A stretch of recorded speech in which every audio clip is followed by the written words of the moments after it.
कशिश news के खास कार्यक्रम में पूर्णिया से महागठबंधन की राजद की प्रत्याशी बीमा भारती जी हैं। हम उनसे बात करेंगे कि पूर्णिया से वो लोकसभा की उम्मीदवार हैं, कैसे वो चुनाव लड़ेंगे और जो महागठबंधन के आरजेडी ने उन पर विश्वास जताया है उस पर वो कितना खरा उतरेंगे। मैडम, पूर्णिया से उम्मीदवार बनी, जदयू से आपने इस्तीफा दे दिया, आखिर क्या वजह थी कि आप जदयू से इस्तीफा दी और फिर महागठबंधन के आरजेडी में आई और अचानक आप प्रत्याशी भी घोषित हो गई?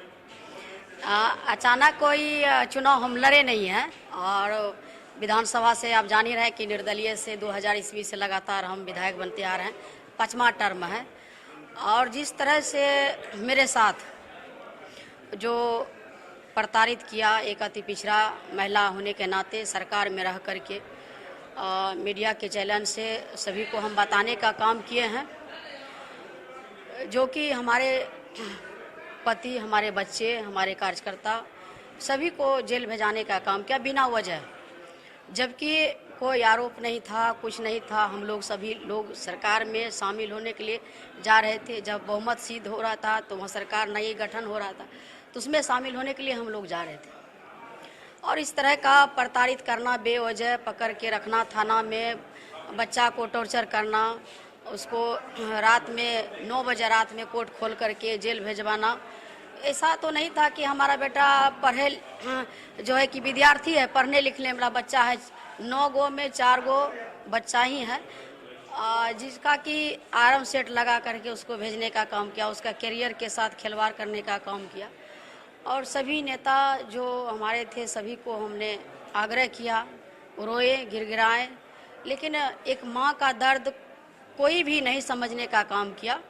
तो हमने फैसला लिया कि नहीं, हमको जो हम पुराने घर थे वहीं जाने का हमने निर्णय लिया कि हम अपने पुराने घर में लौटने का फैसला लिया। हम विजय चौधरी जी आए हुए थे, संतोष कुशवाहा यहाँ से जो एनडीए के प्रत्याशी हैं, उन्होंने कहा कि बीमा जी को मंत्री बनाया जदयू ने, विधायक बनाया जदयू ने, इससे बड़ा कुछ अत्यंत पिछड़ा के लिए तोहफा हो सकता है?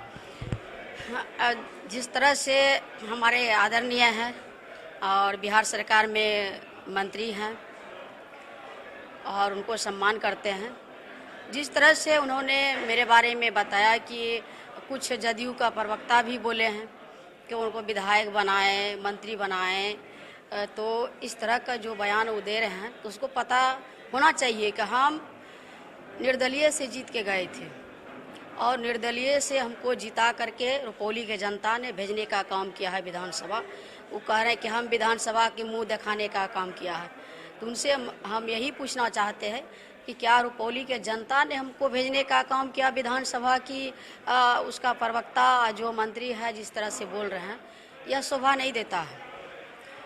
अच्छा जी, ये बताइएगा, आप आरजेडी में आ गई और आरजेडी में भी आपके लिए चुनौती है, नामांकन आप सबसे पहले करेंगे। बिल्कुल। पप्पू यादव यहाँ कर रहे हैं, पप्पू यादव। देखिए, मेरे लिए कोई चुनौती नहीं है और महागठबंधन का कार्यकर्ता, सभी जनता पूर्णिया का मजबूती के साथ महागठबंधन के साथ है और उनका स्नेह प्यार मुझे प्राप्त हो चुका है। बहुत ज़्यादा प्यार मिल रहा है, सभी जगह हम जा रहे हैं तो बहुत अच्छा मिल रहा है। पप्पू यादव तो कह रहे हैं कि जनता का जो महागठबंधन का है पूरा सपोर्ट हमारे साथ है, कांग्रेस का हाथ में झंडा रहेगा। देखिए, सबसे पहले तो हमारे जो आदरणीय पप्पू जी हैं, हमारे बड़े भाई हैं और उन्होंने अपना पार्टी को कांग्रेस में विलय किए। बहुत खुशी हुआ कि हमारे घर पुराने में सभी लोग एक परिवार के साथ आए हैं, तो मजबूती के साथ हम लोग बिहार में चुनाव लड़ेंगे। तो महागठबंधन से हम यही सम्मान के साथ आग्रह करेंगे कि आप कांग्रेस में विलय किए हैं, महागठबंधन का धर्म निभाते हुए उनका फर्ज बनता है कि महागठबंधन के साथ में रह करके यह पूरे देश के लड़ाई है और उस पूरे देश की लड़ाई में उनको बढ़ चढ़ के हिस्सा लेना चाहिए। पप्पू जी को आप भैया करती हैं, ठीक है ना, कि आप कह रही हैं, बहुत जगह पे सुनिए आया भी है सोशल मीडिया पे भी कि आप भैया कर रही हैं पप्पू जी को, कि बहन खड़ी है, बहन को सपोर्ट करने के लिए। क्या पप्पू जी से बात हुई है इस सबको लेकर? ये सबसे पहले बात हुई थी और बहुत अच्छे से हम लोग बात किए थे। इसके बाद अचानक जो है कि ऐसा हुआ है, तो हमको जिस तरह से हमने बात किया है तो मुझे नहीं लगता है कि ऐसा कदम उठाएंगे। और लेकिन दावा तो कर रहे हैं कि चुनाव लड़ेंगे। इसके बारे में तो मुझे पता नहीं है पता चलेगा तो हम फिर बताएंगे आपको। अच्छा, मोदी की गारंटी चल रही है इस बार, और यहाँ से जो वर्तमान सांसद हैं अभी नामांकन कर चुके हैं, और मोदी की गारंटी है, लहर है, तो उस लहर में बीमा भारती या महागठबंधन किस तरफ है? मोदी जी का गारंटी है तो हमारे पूर्णिया जनता पर हमको गारंटी है। हमारे बूथ स्तर पर जो काम कर रहे हैं उस पर हमारा गारंटी है, और जो हमारे महागठबंधन के जो कार्यकर्ता है उन पर हमारा गारंटी है। और मजबूती के साथ जो उन्होंने दावा किया है 400 पार, तो हमारे जनता ने उसको जवाब देने का काम करेंगे। एक एक बूथ पर 400 पार करने का काम करेंगे। क्या मुद्दा रहेगा इस बार आपका? क्योंकि पूर्णिया में मुद्दा की कमी नहीं है, और आप 5 बार विधायक रह चुके हैं। बहुत सारा मुद्दा है। जिस तरह से रुपौली हमने विकास किया है, आपने सोशल मीडिया से सभी जानते हैं कि पुल पुलिया जितने भी सड़क है, पुल है, सभी हमने बनाने का काम किया है। तो जिस तरह से हमारे पूर्णिया लोकसभा का मुझे सौभाग्य मिला है कि हमारे राष्ट्रीय अध्यक्ष आदरणीय लालू प्रसाद जी जो पिता तुल हैं, उनका जो स्नेह प्यार मुझे मिला है, जो हमारे भाई है आदरणीय विपक्ष के नेता और युवा के उभरता हुआ चेहरा आदरणीय तेजस्वी जी का एक बहन को स्नेह प्यार उन्होंने देने का काम किया है। तो जरूर है कि पूर्णिया की जनता जो है किस पर उतरेंगे। अब मुद्दा क्या रहेगा इस बार? आप चुनाव लड़ने जाएंगे मैदान में, जनता के बीच जब जाएंगी, जैसे तेजस्वी बोल रहे हैं कि हमने 4 लाख युवाओं को रोजगार दिया, तो इस बार पूर्णिया के युवाओं के लिए या पूर्णिया के लोगों के लिए आपके पास क्या मुद्दा रहेगा जो उनके पास जाएंगे कि आपको वोट मत दे?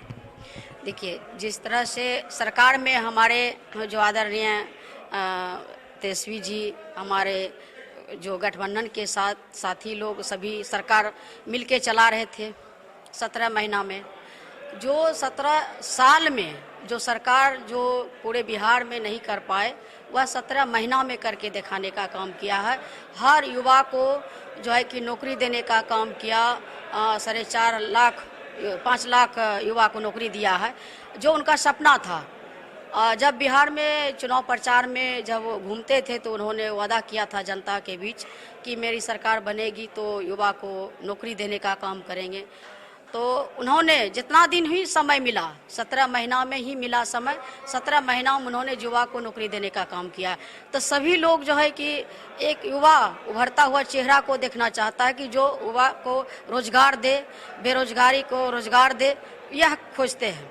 तो सभी लोग तैयार हैं। युवा सभी जो बेरोजगार हैं वो सभी को आशा है कि हमारे तेजस्वी जी बनेंगे तो ज़रूर नौकरी देने का काम करेंगे। केंद्र में सरकार अपनी बनेगी तो ज़रूर वैकेंसी निकलेंगे। आप देखे होंगे कि जब हम महागठबंधन के साथ में माननीय मुख्यमंत्री जी साथ में थे तो कहीं पेपर लीक नहीं हुआ बीपीएससी का, और जैसे बाहर हुए हैं तो बीपीएससी का जो है कि लीक हो रहा है।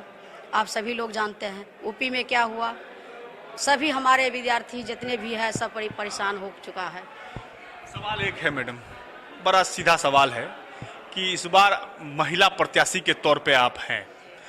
कई वर्षों से आप देखेंगे, अगर पीछे जाएंगे तो निर्दलीय ठीक है महिला प्रत्याशी खड़ा हुई थी, पप्पू यादव जी की मां थी, लेकिन माधुरी सिंह के अगर बाद हम बात करें, कांग्रेस की जो एमपी थी, उसके बाद सबसे अगर महागठबंधन के अगर चेहरा बन के अगर आप आई हैं तो महिलाओं की भी कहीं इच्छा है कि बीमा भारती जी क्या करेंगे, महिलाओं के बीच जाके क्या घोषणा करेंगे, किन मुद्दों को लेके जाएंगे? देखिए, महिला के जहाँ तक बात है, महिला का जो हमारे महिला जो बेरोजगार है उसके लिए हमने सोचा है कि हमको पूर्णिया के जनता मत दे करके, आशीर्वाद दे करके, स्नेह प्यार दे करके मुझे संसद भेजने का काम करेंगे। तो महिला के लिए भी हमने पूर्णिया में जो कि रोजगार देंगे, और जो होगा हम महिला के खास करके महिला पर विशेष करके हमने फोकस करने का काम करेंगे कि महिला का विकास होना चाहिए। जो बेरोजगारी है उसको ख़त्म करने का काम करेंगे। एक कट टू कट सवाल है, कोई आपराधिक मुकदमा आपके ऊपर? नहीं, हमारे पर तो नहीं है। जो भी था वो सब खत्म हो गया है, ऐसा कुछ भी नहीं था। आचार संहिता सबका तो सभी पर होता है, हम लोग पर। चलिए, एक सवाल और है कि 6 विधानसभा है आपके पूर्णिया लोकसभा में, आरजेडी कहीं नहीं है, एक भी विधायक नहीं है, तो कैसे आप उस पे आप लड़ेंगी और कैसे आप आगे का जो सफर है वो तय करेंगे? सफर हम नहीं तय करेंगे, पूर्णिया के एक एक जनता सफर करेंगे। एक एक जनता, एक एक कार्यकर्ता का जो लगन है, मेहनत है, उनका जो प्यार है, वो हमको सफ़र करेंगे। और जहाँ तक है कि 6 विधानसभा में आरजेडी का कोई भी नहीं है विधायक, तो हमारे जनता जो है तैयार है, हमारे कार्यकर्ता एक एक बूथ पर तैयार है और सभी जो है कि सना प्यार देने के लिए पूरा इंतजार कर रहे हैं। मेहनत तो ज़्यादा करना पड़ता होगा, अभी कितने बजे सुबह उठ जाते हैं? चुनाव में तो स्वाभाविक है कि क्षेत्र में निकलना है तो मेहनत तो करना ही पड़ता है। हर क्षेत्र बड़ा हो गया, रुपौली से बाहर निकल के लोकसभा हर क्षेत्र में जब आप चलिएगा तो संघर्ष तो करना ही पड़ेगा। कितने तारीख को नामांकन कर रहे हैं? 3 तारीख को हम तेजस्वी जी आ रहे हैं क्या? बिल्कुल हमारे नेता आ रहे हैं। कितने भीड़ की जुटने की संभावना है? बहुत ज़्यादा भीड़ जुटेंगे, आपको देखने के लिए मिलेगा रामभूमि मैदान में। बहुत ज़्यादा संख्या में सभी जिला से, सभी प्रखंड से, सभी पंचायत से, सभी विधानसभा से सभी लोग आएंगे। तो ये थे हमारे साथ यहाँ से महागठबंधन की राजद की प्रत्याशी बीमा भारती, बड़ी मजबूती के साथ अपनी दावेदारी यहाँ पेश की और 3 तारीख को नामांकन की बात इन्होंने कहा है और नेता प्रतिपक्ष तेजस्वी यादव भी इनके नामांकन में शामिल होने की बात इन्होंने कहा है। कैमरामैन अमित कुमार के साथ प्रफुल्ल झा, पूर्णिया।